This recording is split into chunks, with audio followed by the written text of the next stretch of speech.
असम में रहते हैं और रोजाना सड़कों पर गाड़ियों से सफर करते हैं तो ये खबर आपके लिए बहुत बड़ी चेतावनी है। मुख्यमंत्री हेमंत बिस्वा शर्मा ने आज साफ ऐलान कर दिया है कि अब असम की किसी भी सड़क या चौराहे पर बाढ़ राहत के नाम पर चंदा वसूली बिल्कुल नहीं होगी। अगर कोई भी व्यक्ति सड़क पर डोनेशन बॉक्स या QR कोड लेकर खड़ा दिखा तो पुलिस उसे सीधे जेल भेज देगी। असम सरकार ने सड़कों पर अनाधिकृत रूप से चंदा इकट्ठा करने वाले संगठनों और लोगों पर पूरी तरह से बैन लगा दिया है। मुख्यमंत्री ने असम पुलिस को खुले निर्देश दिए हैं कि ट्रैफिक के बीच गाड़ियां रोककर जबरन पैसे वसूलने वालों के खिलाफ तुरंत कानूनी कार्रवाई की जाए। मदद के नाम पर चल रहे फर्जीवाड़े को रोकने के लिए असम सरकार ने सड़कों पर चंदा वसूली को पूरी तरह बैन कर दिया है। पूरी खबर हम आप तक पहुंचा रहे हैं। बड़ी खबर आ रही है, असम से मुख्यमंत्री ने बड़ा ऐलान किया है। सड़कों पर बाढ़ राहत के नाम पर चंदा वसूली बंद कर दी गई है। सीएम हेमंत बिस्वा शर्मा ने बड़ा एक्शन लिया है। अब सड़कों पर बाढ़ राहत के नाम पर नहीं होगी चंदा वसूली। सड़क पर डिब्बा लेकर चंदा मांगा तो सीधे जेल जाओगे।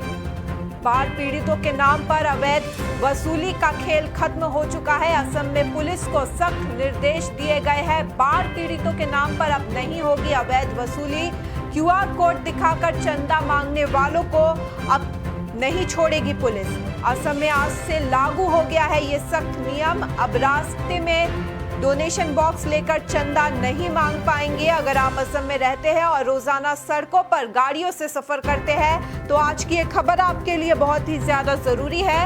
हम सब जानते हैं कि असम पिछले कुछ समय से भयानक बाढ़ की मार झेल रहा है। लाखों लोग बेघर हो चुके हैं और ऐसे मुश्किल वक्त में हर कोई बाढ़ पीड़ितों की मदद करना चाहता है, लेकिन इसी मानवीय भावना का फायदा उठाकर कुछ लोग सड़कों पर उतर आए हैं जो गाड़ियों को रोक रोक कर चंदे के नाम पर वसूली कर रहे हैं। इसी को देखते हुए असम के मुख्यमंत्री हेमंत बिस्वा शर्मा ने एक बहुत ही बड़ा और कड़ा फैसला लिया है।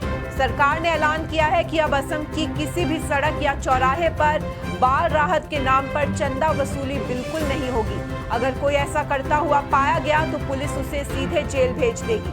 असल में पिछले कुछ दिनों से असम पुलिस को लगातार ऐसी शिकायतें मिल रही थी कि कई लोग और अनजान संगठन हाथों में डोनेशन बॉक्स लेकर या गले में ऑनलाइन पेमेंट का QR कोड लटकाकर सड़कों पर खड़े हो जाते हैं। ये लोग लाल बत्ती या फिर ट्रैफिक के बीच में गाड़ियों को जबरन रोकते हैं और बाढ़ पीड़ितों के नाम पर पैसे मांगते हैं। कई बार राहगीरों और गाड़ी चलाने वालों से बदतमीजी भी की जाती है। सबसे बड़ी चिंता की बात यह है कि इस बात की कोई गारंटी नहीं है कि जो पैसा ये लोग इकट्ठा कर रहे हैं वो सचमुच बाढ़ पीड़ितों तक पहुंच भी रहा है या नहीं।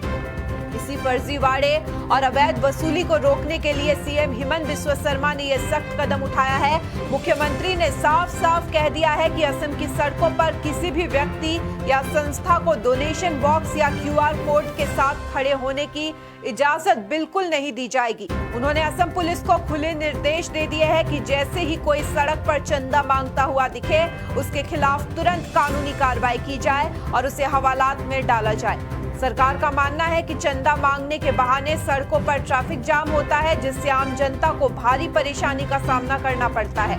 इसके साथ ही बाढ़ जैसी आपदा के समय कुछ असामाजिक तत्व आम लोगों की दयालुता का फायदा उठाकर अपनी जेबें भरने में लग जाते हैं।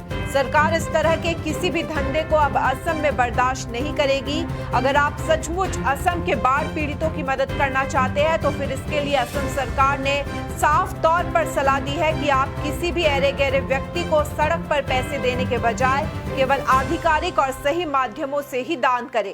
आप सीधे मुख्यमंत्री राहत कोष में ऑनलाइन पैसे भेज सकते हैं ताकि आपकी मेहनत की कमाई सीधे उन असली लाभार्थियों तक पहुंचे जो इस वक्त भारी मुसीबत में हैं।